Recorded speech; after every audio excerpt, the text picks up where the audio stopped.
It was a rainy Saturday morning. No, March the 22nd started off like just any other day. The morning of the Oso landslide. 911, what is your emergency? My pager went off for what was reported as a roof of a barn and flooding in the road on State Route 530. There is a house on 530, and it is covering the road. We have people that are yelling for our help. It was the longest week of this fire chief's career. And we're going to take extreme risks to try to get them out of there tonight. You know his face and you know his name because Travis Hotz had the unenviable task Today's operation is going to involve aircraft of telling his community what no one wanted to hear. We didn't see or hear any signs of life out there today.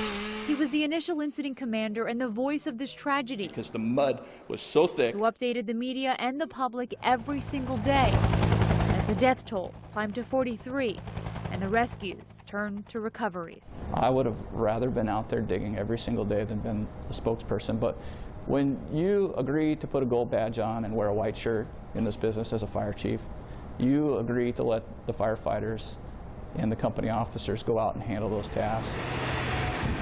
With the debris field now clear and the 6-month anniversary of the landslide upon us, We had people that we had already found. this is the first time Chief Hotz has spoken publicly since that job was complete. I don't take life for granted.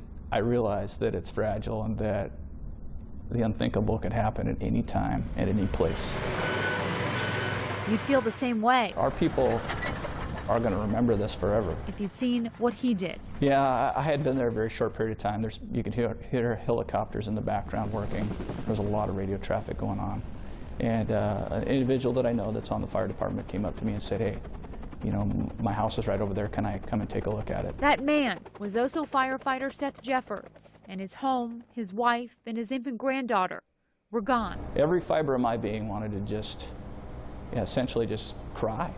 You know, I felt terrible for my fellow brother in the fire service and for all these other people that I knew had lost so much. We have a massive amount of resources that are here. We are going to do everything that we can. It's very disappointing to all the emergency responders that are here on the scene. Hotz also knew then he had to keep going. Yeah, they encouraged me to take a break like midweek. They said, you're getting tired. We're seeing it. People are seeing it. You need to go home and get some rest. He tried to leave.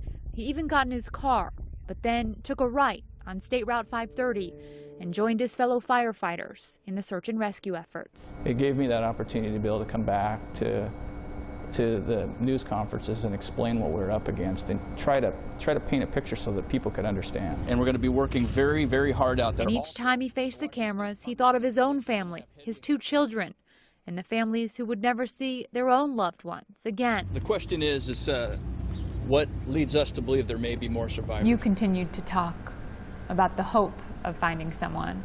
Yeah. He says it was important then to keep that hope alive, just like it's important now to hope for continued healing. To me, that's the ultimate sense of community. And for this humble fire chief who inspired so many, that is what's most important. I was just the spokesperson. He never once wanted this story to be about him. Helping your neighbors get through a tough time. It's one of the neatest things I've ever seen.